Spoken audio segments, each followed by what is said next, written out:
ঘরশাহী মারহাবা, আসসালামু আলাইকুম, নমস্কার। অনেক মানুষের মনে প্রশ্ন থাকে, যেমন পাথর পড়া বৈধ না অবৈধ। কারণ উমর বিন খাত্তাব একবার বলে দিয়েছিল হাজরে আসওয়াদকে পাথর, এই পাথর না কোনো মানুষের উপকার করতে পারবে আর না কোনো মানুষের ক্ষতি করতে পারবে। কিন্তু রসুল্লাহ সাল্লাল্লাহু আলাইহি সাল্লামের হাতের মধ্যে একটি আংটি ছিল পাথরের।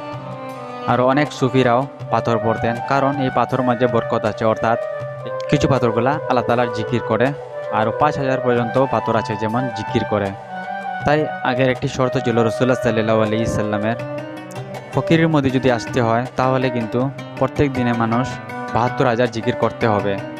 আর এই ফকিরগুলো কিন্তু প্রত্যেক দিনের মধ্যে 72,000 জিকির করতে পারতেন না।